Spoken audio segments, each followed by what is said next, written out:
Hello, hai. Assalamualaikum. Nama saya Syahrul Nasir. Anda kini bersiaran bersama saya dalam podcast Studio Sihat. Hari ini kita nak membincangkan bagaimana mengenali dan mengendali anak autism. Kami akan berkongsi maklumat tentang tanda-tanda awal autism, proses diagnosis serta strategi pengurusan dan intervensi yang berkesan. Dan bagi membicarakan topik kita pada hari ini, bersama saya di studio adalah Encik Suresh Unikrishnan, iaitu AJK Teknikal Pekerjaan di bawah Kementerian Sumber Manusia dan juga merangkap pengerusi Nasom Gombak yang akan berkongsi pengalaman beliau. Selamat datang ke Studio Sihat. Encik Suresh, apa khabar? Khabar baik. Terima kasih. Terima kasih kerana jemput saya kepada sesi ini. Hadirin, Encik Suresh mempunyai anak dengan spektrum autism, iaitu Lohit Suresh Nair yang telah didiagnosis sejak awal umur 4 tahun lagi kan? 4,5 tahun. 4,5 tahun. Yeah. Okay. Let's jump to our first question lah.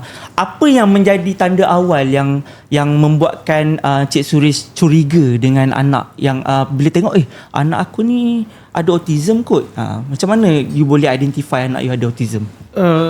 Sebenarnya dari tanda-tanda dari rumah saya tak faham lah kan.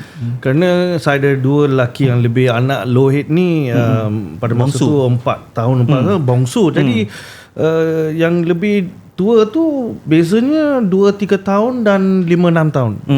Jadi mereka tu normal. Jadi dengan dia tu memang kita pun tak rasa dia tu bila non-verbal kita tak rasa apa maksud kata. Yelah, anak bongsu selalu kan late bloomer lah kata orang kan. Late bloomer ke apa macam tu. Tapi bila kita hantar semua kepada tadika yang sama, yang private tu, dan biasalah mereka hero lah kan, mereka bagi report setiap bulan tu bagus perform. Tapi kat rumah tak. Dekat rumah tak. Dia ironi kan. Jadi turning point ialah kan biasanya tadika kan bulan Oktober lah kan, mereka dah kata kamu perlu nak renew untuk tahun depan tu, untuk student yang sekarang kita bagi peluang untuk renew, yang baru tu nanti. Saya beritahu isteri saya, ini tak boleh lah, ini saya tak happy lah, kita dah lama tak happy, something tak betul. Kita pergi jumpa mereka lah, kita bincang dengan mereka apa hal yang apa yang masalah sebenarnya. Dan kita bila pergi jumpa mereka, dan mereka susah nak beritahu. Akhirnya saya kata saya nak terus terang lah, be honest. Betul. Kan?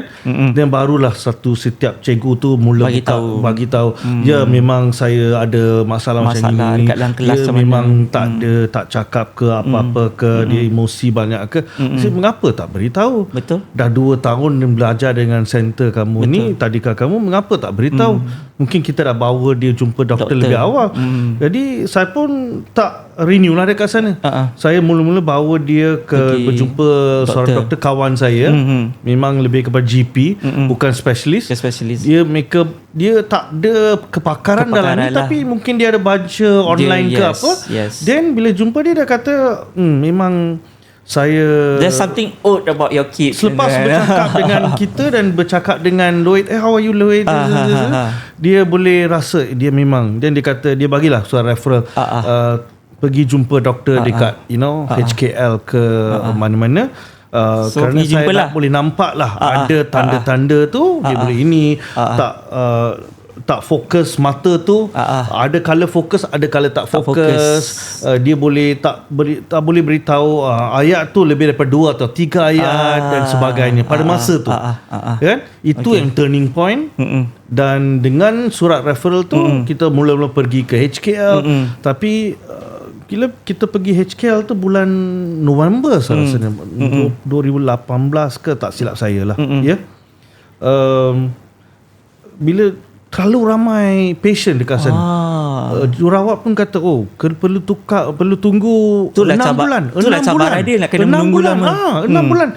Dan dia kata this is serious problem ni. 6 bulan untuk tunggu tu apa ni, ramai sangat ke macam sehingga ni saya pun isteri saya dengan saya, kami tak rasa problem itu sangat serius. Tak pernah dengar tentang autism sebenarnya. Betul. Dan nasib baiklah jurawat pun dia memang menolong. Dia telefon dari sana, dia telefon hospital Selayang. Dia kata ada kes macam ni, boleh lebih awal tak? Kerana memang ibu apa ni nak diagnose ke apa-apa tu, mereka nak mulakan tadika ke apa-apa lebih intervensi lebih awal.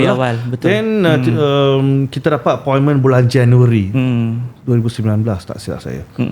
Dan dalam masa setengah jam 45 minit bila bincang dengan saya, isteri saya dan saya, dan selepas tu dengan Lohit tu dia buat beberapa test yang simple-simple, dan dia kata memang saya rasa dia bukan 100% tapi boleh rasa dia ada autism spektrum tu lah. Dalam spektrum tu memang confirm dalam spektrum. Mungkin masalah pembelajaran, ADHD, autism, tapi dalam spektrum tu. So what is the reaction? I mean that reaksi Suresh sendiri dan juga keluarga lah bila mengetahui. Mula memang on shock lah, shock lah, terkejut lah. Memang on shock because mungkin kita rasa just the percakapan saja, verbal saja tu mungkin kita boleh solve dengan apa-apa simple. Kita tak rasa ini macam it's going to be a intellectual disorder. Yes, kita rasa macam ini kan. I don't know what's the Malay word tau, intellectual disorder. Kita rasa mungkin like simple lah, mungkin maybe jatuh ada cedera tu, okey, dah nak lah patah tangan ke, letak casting ke dalam bolesan. Ini macam mana nak ubat ni kan? Ini memang permanent lah. Betul. Intellectual disability disorder ni memang permanent lah. And then waktu dah tahu anak tu kena diagnosis autism kan, macam mana Suresh dan keluarga mencari informasi dan sokongan untuk intervensi lah Lohit ni, macam mana nak bantu dia? Memang internet menolong banyak sekali lah. Sebanyak dia buat semua research tu bergantung kepada internet. Gunakan autism saja, key in autisme ke autism je, banyak sangat info tentang fakta daripada US lah, CDC lah, banyak sangat fakta tentang research tentang ini bukan sekejap saja ini. Ini lifelong, memang lifelong, kena fokus memang perlu fokus. Betul. Banyak yang perlu buat. Kalau intervention tu dibuat, screening and assessment tu dibuat awal, paling baik. Kalau lambat tu lebih banyak kerja yang perlu dilakukan untuk dikatakan balik kepada normal lah tu. Lebih banyak kerja awal tu. Jadi itu satu. Then daripada doktor psikiatri tu pun doktor tu menolong, kerana saya tinggal di Gombak. Dia kata okey, saya kata macam mana ni, apa yang saya perlu buat. Jadi dia pun bagi nasihat, okey, perlu buat intervensi secepat mungkin. Ini yang perlu dibuat. Dan perlu dapatkan kad OKU tu daripada JKM. Dan dia nasihat saya, okey, pergi ke Nasung Gombak dulu. Ini yang paling dekat dengan rumah kamu lah. Jadi pergi sana dulu, bincang mereka macam mana. Jadi itulah perjalanan dia. Saya dari sana saya masukkan dia dalam Nasung Gombak. Permulaan tu saya 2 tahun di sana, and dalam 2 tahun tu boleh nampak lah perubahan dia sedikit lah. Kita bekerjasama dekat dengan guru tu. Jadi itu yang turning point tu. Melalui semua saya baca secara online tu, daripada banyak grup online tu kan, ada banyak group kan, parents kan, yang akan bincang mereka macam ni, anak dia pengalaman macam ni, lah, pengalaman kan, banyak sharing kan. Jadi kita terus baca daripada tu, kita belajar daripada banyak pada sharing. Baca saja, kita tak masuk, kita hands on lagi, tak berjumpa lagi, kita pun tak tanya apa-apa, tapi kita masuk baca. Sana baca saja satu soalan seorang parent dan apa respon. Dari itu pun kita dah belajar banyak. Dan beberapa bulan selepas tu, I think selepas 5-6 bulan, then isteri saya dan saya, kita masuk, kita selalu cari online tu. Okey, baca ni semua bagus, tapi kita perlu pergi attend kursus lah. Jadi hands on lah kan? Kita dapat tahu ada kursus lah daripada Club Rotary pada masa tu. Mereka sebagai satu projek besar, seluruh Malaysia mereka ada projek setiap di Kuala Lumpur ada, Ipoh ada, Penang ada. Jadi kita pun menghadiri diri kita dalam kursus di KL 1 hari penuh lah. Jadi itu yang juga turning point. Macam like terbuka minda turning point, kerana kita jumpa ibu bapa yang lain. Betul. Yang ada mungkin ini sama macam anak aku ni kan. Ada yang sama, ada yang, because Lohit ni high function. Tapi kita jumpa ibu bapa yang anak dia ekstrim sama. Bila kita dengar pun, ada macam ni. dan extreme, mild. Anak mereka mungkin Asperger. Brilliant tau, yang pandai. Betul. Yang ni tu bila dengar kita macam rupanya banyak style lah anak autism ni kan banyak sebenarnya. style. Jadi bila yang ekstrim pun dalam intellectual tu ada dikatakan brilliance, so ada that level of pandaian the intelligence tu mereka boleh buat sesuatu. Okay. Even though extreme. Okay. Jadi that was memang turning point lah. Alright. Jadi yang shock yang kita ada tu memang as we semasa kita belajar lebih dan sebab setiap kali daripada internet, daripada banyak group lah on Facebook tu semua tu memang the shock mula reduce dan macam like we getting back to reality the tu denial in the state tu dah terhakis. For me learning kan, jadi kerana saya dalam learning, bila baca semua ni dah lebih kita faham, kita lebih prepared. Betul. Tapi maybe for my wife tu dia ambil lebih masa untuk denial tu kurang. Biasanya ibu kan, biasalah naluri ibu lebih emosi kan. Kita ni lelaki kurang emosi, tapi kita be very objective. Macam mana kita nak tolong anak kita pada ni masa tu saya sedang fikir apa yang saya perlu buat secepat mungkin. Apa yang saya perlu buat. Jadi dengan the next turning point ialah from all the apa yang saya baca tu, bila dah lah diagnosis pun lambat. 4 tahun tu kira lambat. 4,5 tahun kan, tu dah lambat sebenarnya. Apa yang saya perlu buat dalam 2 tahun ni? 2 tahun ni yang very crucial, turning point. Sampai age 6, age 7 tu yang turning point. Betul. Selepas tu bila nak buat intervensi tu, impact dia kurang sikit. Jadi saya ada lebih kurang 2 tahun sebenarnya untuk pastikan prepare and boosting dah dia untuk. Jadi the only thing yang saya boleh buat ialah work closely dengan guru dekat Nasom Gombak tu. Daripada jadi dalam 2 tahun ni daripada non-verbal dia dah jadi verbal. Bukan saja 2-3 ayat dah boleh bercakap lebih boleh construct sentences. Dia ada level dia. Daripada non-verbal tu dia ada level dia. Nak tanya Lohit ni ada tantrum tak? Selalu kan anak autism ni tantrum. Boleh tak cerita pengalaman tantrum dia macam mana? Pada masa tu sebenarnya bila sebelum diagnosis, sebelum saya tahu dia ada autism ni, bila ada tantrum tu saya ingat normal. Dia pernah tantrum tu dia akan ketuk kepala dia. Bila kita marah dia ke apa-apa ke, dia akan ketuk kepala dia on the lantai, on the dinding. Memang dia orang kata apa, sensory overload orang panggil lah. Betul. Bila kita marah itu yang dia ada cara lah kita nak tegur dia, nak marah dia kan. Kadang-kadang kita pun parents kita slip kita ingat anak kita macam anak orang lain, kita boleh marah. So macam mana you menghadapi tantrum tu?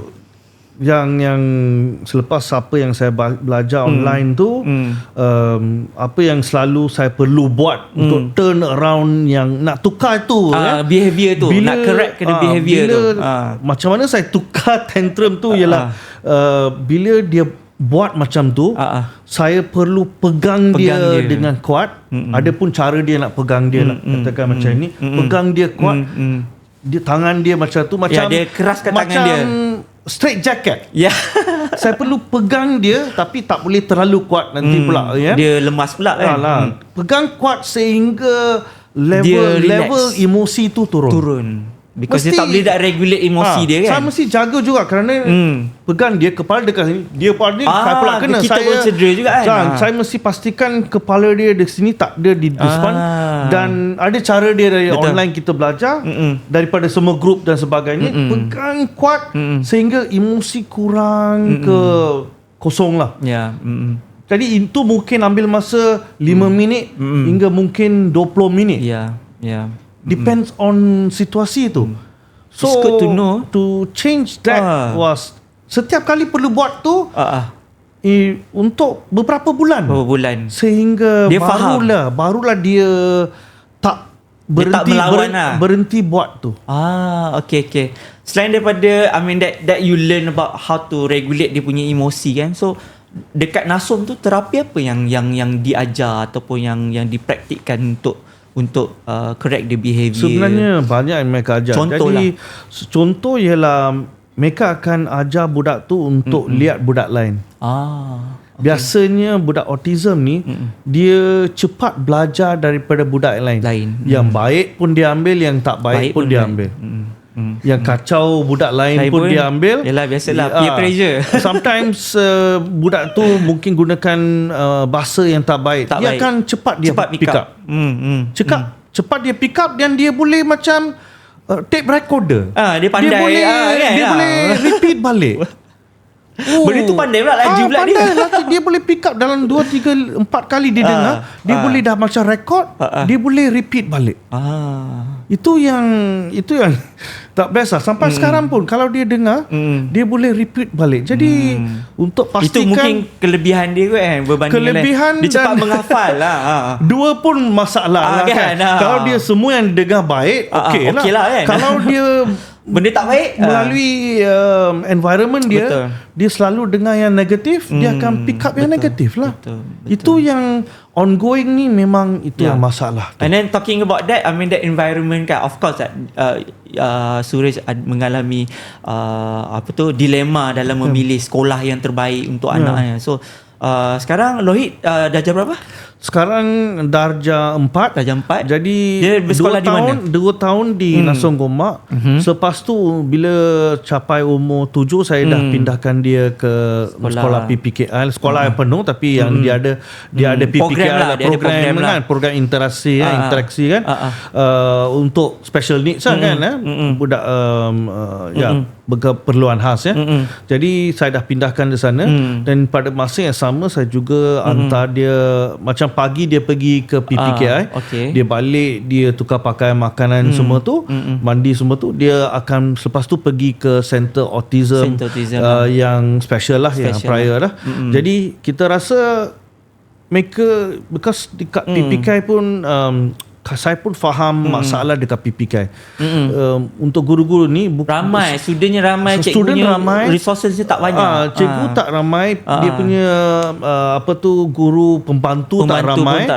Dan tapi itu masalah yang tak serius. Masalah yang sangat serius ialah mereka bukan saja handle budak yang autism. Dia ada yang disabilities yang lain, ada yang dyslexia, ada yang Down syndrome, masalah fizikal dan sebagainya.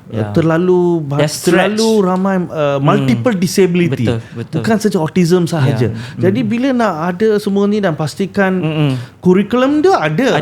Tapi it's just a matter of hands on dia, monitoring dia tu. Mereka tak boleh ajar ABC semua tu, semua benda kepada semua murid. Betul. That's why peranan ibu bapa tu penting juga. Sangat to provide extra curriculum, extra activity di luar kelas lah. Sebab itulah saya perlu hantar anak kepada private center tu. Jadi bila dia balik dah tukar, dia pergi ke private center yang fokus pada autism tu, cara cikgu akan mengajar based on curriculum tu. Jadi dekat sekolah PPK memang mereka tak boleh ikut kan curriculum tu sepenuhnya kerana masalah semua ni. Tapi di private center tu mereka akan ikut. Mereka tahulah dia punya life goal ke whatever tu.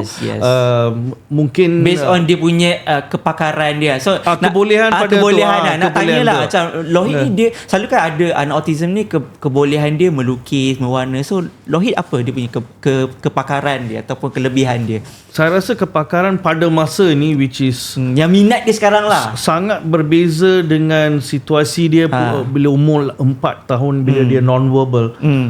Pada masa ni yang dia sangat suka ialah satu ialah matematik. Dia memang bagus. Dan bahasa prodigi lah ni, bahasa Malaysia dan bahasa Inggeris. Dan dia boleh, selepas 4 tahun 5 tahun intervensi ni, dia boleh bercakap hampir, mungkin dia dah capai tahap macam 80%. Okey. Dan dia suka bercerita. Cikgu kata, ada apa-apa dia sedia menolong, dia sedia bercerita, dia suka cakap ni. Very high functioning lah. Dia high function, tapi sebab mengapa dia capai tahap ni ialah intervensi tu. Betul. Intervensi awal tu, bila kalau kita identify potensi dia. Kalau kita dah screening assessment awal tu. Betul. Dan kita ada lebih masa dengan guru dekat, katakan dengan Nasum tu, pencapaian tu lebih baik lah. Ya. Betul. Kita tak hanya ada 2 tahun saja dekat Nasum tu. Betul. Itu pun terima kasih kepada guru pada masa tu, guru tu yang memang kita bekerjasama lah sebagai parent. Jadi satu lagi yang saya perlu share ialah ibu bapa di tengah. Nukleus. Kita ada nukleus kan. Betul. Anak kita di sini. Betul. Kita di tengah. Kita sebagai ibu bapa mesti jadi connector. Connecting the dots. Penyambung Betul. kepada semua. Kerana mereka kita bawa mereka untuk jumpa doktor psikiatri setiap 2 bulan ataupun kepada terapis, occupational therapist.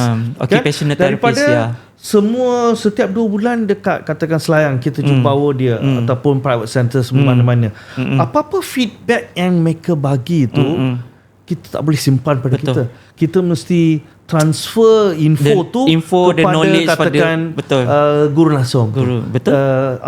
Inilah apa yang dikatakan oleh terapis tu.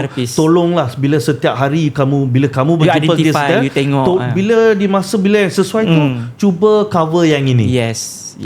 Cover this area. Betul. Bila kita bawa dia ke speech therapist dekat hospital ke dengan luar, apa-apa feedback tu kita bagi pada guru dekat Nasum tu, tolonglah buat yang buat benda ni. Bila kita bawa dia balik ke sana tu, doktor tu ataupun terapist tu boleh nampak speech therapist tu atau kita boleh nampak perkembangan dia. Betul. Jadi kerana guru Nasum yang berjumpa dengan jumpa dengan setiap hari.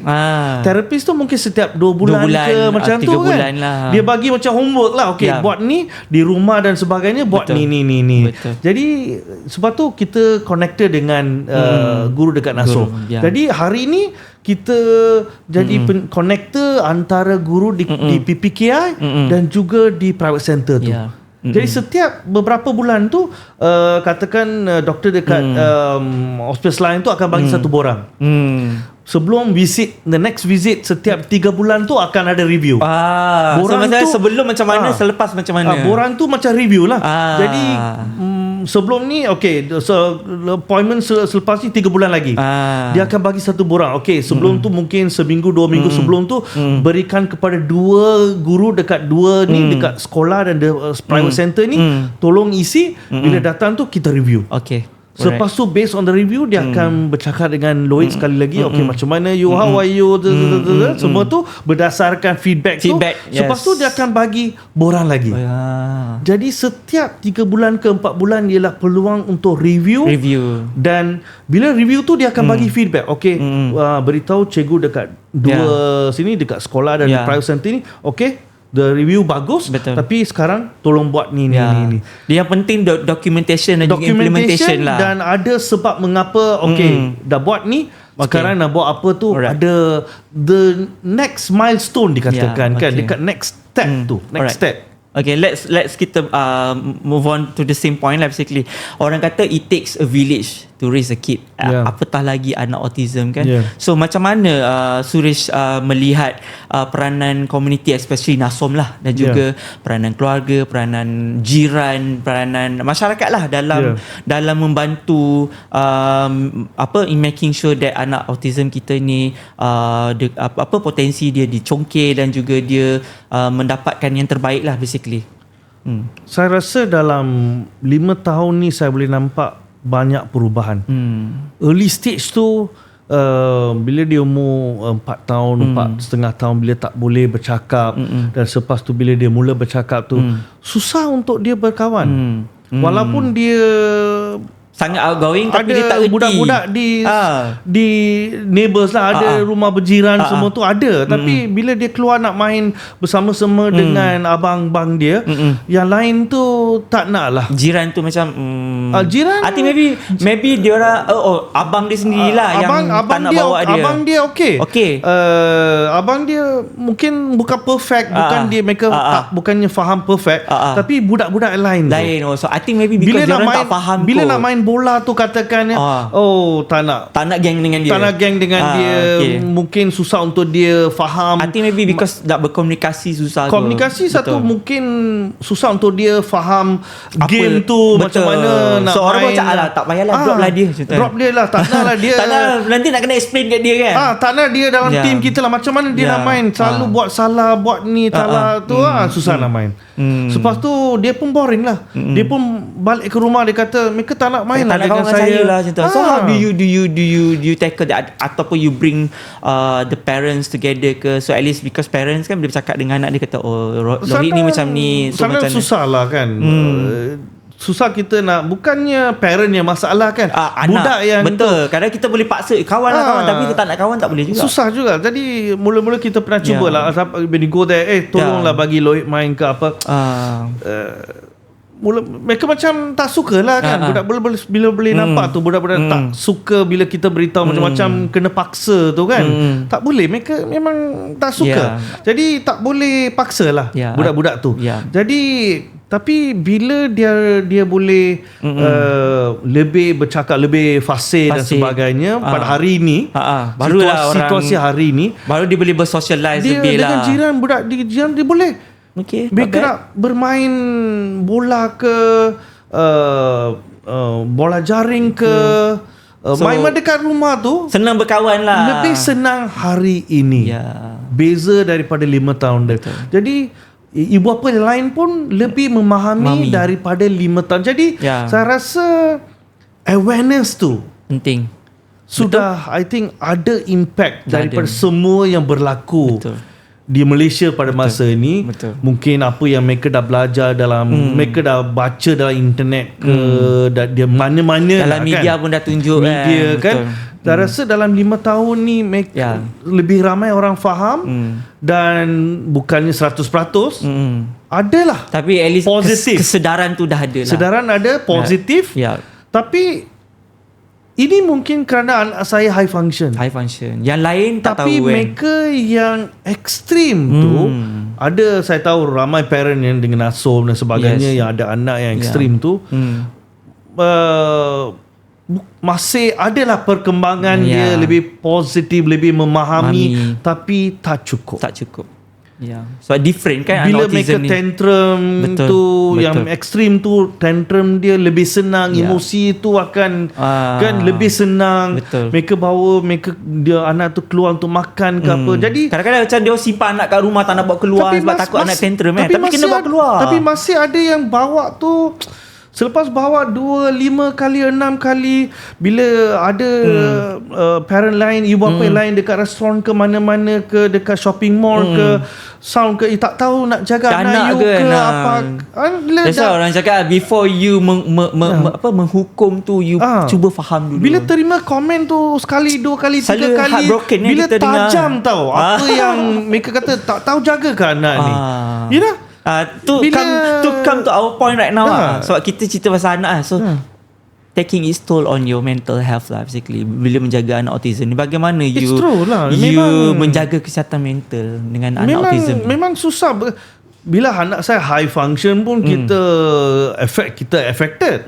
Bila anak saya high function, kalau anak saya ekstrim lagi kan? Memang susah. Dengan pendapat orang kat luar sana lagi. Bila nak bawa ke mana-mana pun pendapat kita takut nak bawa anak kita kan. Sentiasa perlu pegang tangan dia ke apa ke, pastikan emosi dia stable ke, tiba-tiba tak tantrum ke, tiba-tiba dia tak buat sesuatu. Pernah ada kes kan di Malaysia ni beberapa tahun yang lalu, 8 tahun ke 9 tahun yang lalu, pergi shopping mall tu, tiba-tiba orang tu, budak tu pergi sentuh perempuan. Dia budak lelaki pergi sentuh perempuan. Tapi budak tu mungkin 12 tahun ke 13 tahun, lelaki tu yang ada autism atau 15 tahun. Tapi dia pergi sentuh, dia macam dia nak, mungkin dia nak berkawan.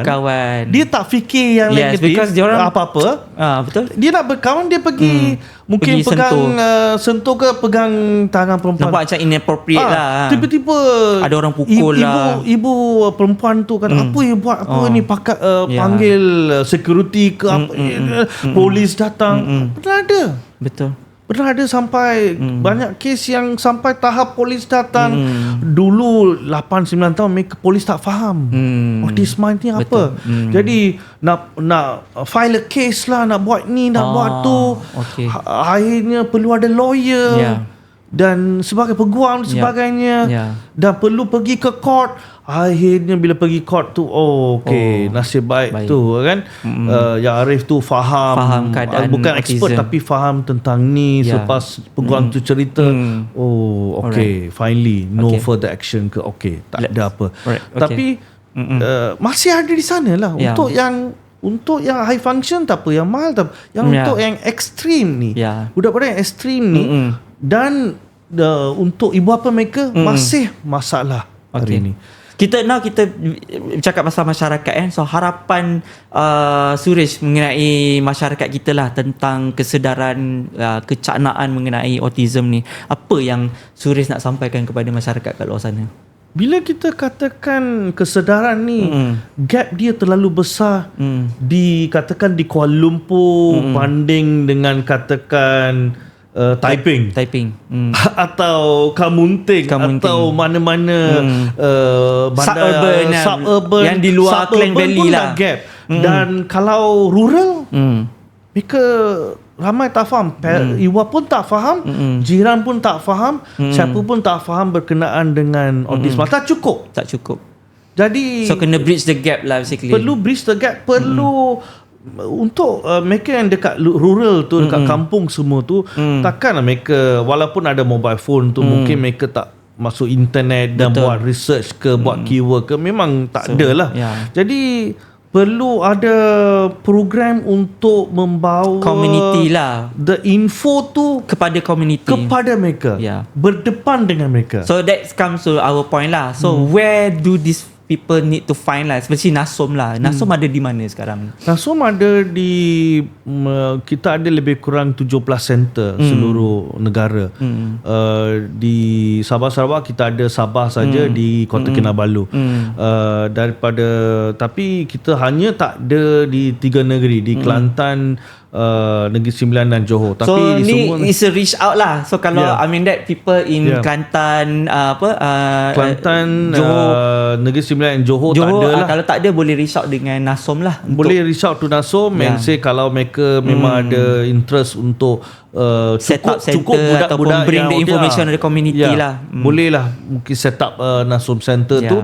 Kalau ada cukup budak lah, kan, as long as ada minima 20-30 budak yang ada di setiap tempat Kota Baru ke mana-mana ke, yang mungkin NASOM boleh buka center tu. Kerana NASOM, yuran yang NASOM charge ni, walaupun katakan NASOM Gombak ni, kita charge hanya RM500 setiap bulan.